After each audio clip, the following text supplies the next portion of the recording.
जिंदाबाद जिंदाबाद शर्मा जिंदाबाद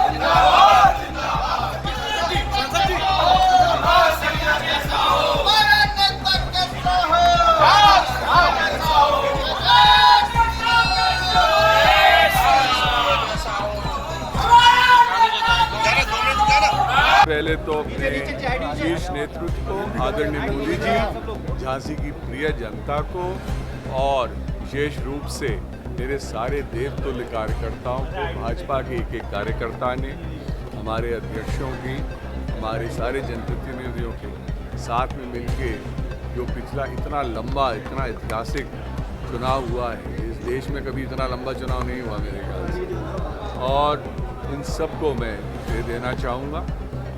मेरे कार्यकर्ताओं ने अपना घर छोड़कर इतने दिनों तक इतनी कड़ी धूप में इतनी मेहनत करी है, मैं उनका आजीवन आभारी हूँ। मैं अपनी जनता का आभारी हूँ कि उन्होंने एक बार फिर से उन्हें एक ऐतिहासिक जीत हमको दिलाई है, जब इतनी विषम परिस्थितियों में 1 लाख के आसपास की हमारी जीत हुई है। और मैं जनता के इस विश्वास को आगे हमेशा सर्वप्रिय मानता हूं और इस विश्वास को आगे लेकर हम इनके साथ मिलकर झांसी को एक बहुत श्रेष्ठ और प्रथम जिला यूपी के बनाने पूरे की प्रदेश में सांसद जी कड़ा मुकाबला रहा, झांसी में भी काफी कड़ा मुकाबला, क्या कारण मानते हैं?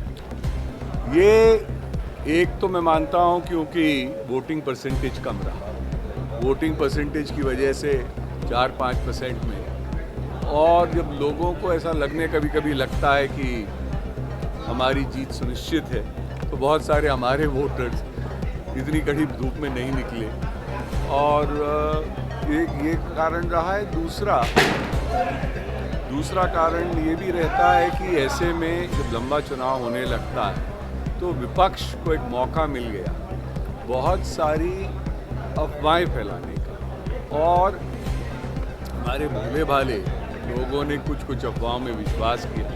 हम लोगों ने बहुत कोशिश करी कि ये अफवाहें नहीं ऐसी फैलाई जाए, और मैं लोगों को, अपने देश के लोगों को, अपने क्षेत्र के लोगों को ये विश्वास दिलाता हूँ कि संविधान में जो हमने कहा है कि सबको आरक्षण मिलेगा, जो आज मिलता आया है वो हर बार बरकरार ही रहेगा।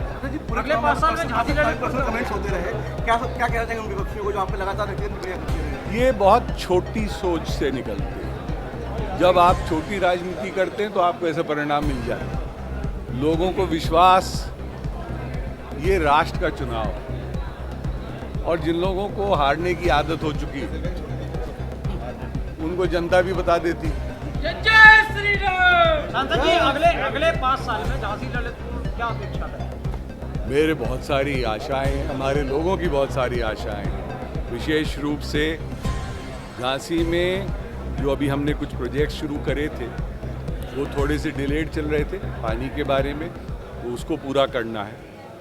बिजली का हमको पूरा इंफ्रास्ट्रक्चर जो हमारा है अपग्रेड कराना है, उसका प्रोजेक्ट सैंक्शन हो गया, क्योंकि चुनाव था। चुनाव के दौरान जो चीज़ें पेंडिंग पड़ी थी मैं कह नहीं सकता था, क्योंकि आचार संहिता लग रही थी, और उसका एक दुष्प्रचार करते रहे, पर जनता ने आज उनको जवाब दे दिया।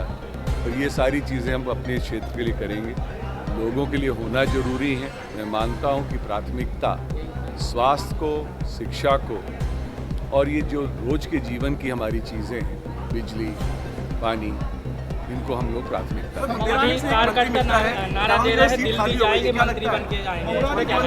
लोगों को बड़ी उम्मीद है कि इस बार मंत्री बने, देखिए, मैं इस चीज़ों पे कमेंट नहीं करता। मैं अपनी देश की सेवा के लिए आया हूँ, मैं अपने जनता की सेवा के लिए आया हूँ। मेरा परिवार पिछले 80 साल से सेवा भाव से करता रहा, और राजनीति हमारा कभी पेशा नहीं रहा। जैसे विपक्ष में कुछ लोगों का पेशा रहा है, उनसे कभी आप लोगों ने सवाल नहीं पूछा कि 33 लाख से मंत्री बनते 1.5 करोड़ इनकम कैसे हो गई थी।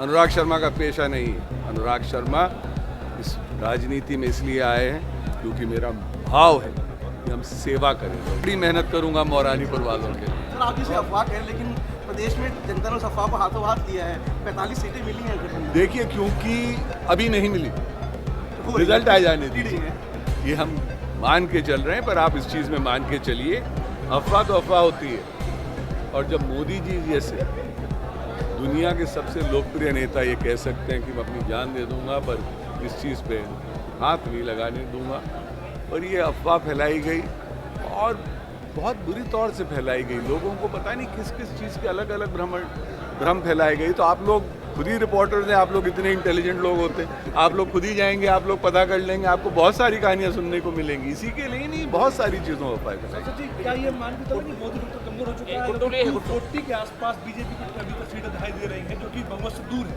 अकेले बीजेपी से। देखिए, मोदी फैक्टर तो कभी इस देश में कम हो ही नहीं सकता, क्योंकि जो पिछले 10 साल में मोदी जी के कार्यकाल में जो काम हुआ है, और विशेष रूप से कोरोना में जब हम लोगों को बहुत कम उम्मीदें रह गई थी, आज पूरा विश्व मानता है कि आज हमारी अर्थव्यवस्था जो ठीक करी उस समय और मोदी जी की पॉलिसीज़ की वजह से ठीक हुई। और ये ऐतिहासिक तीसरा टर्म है।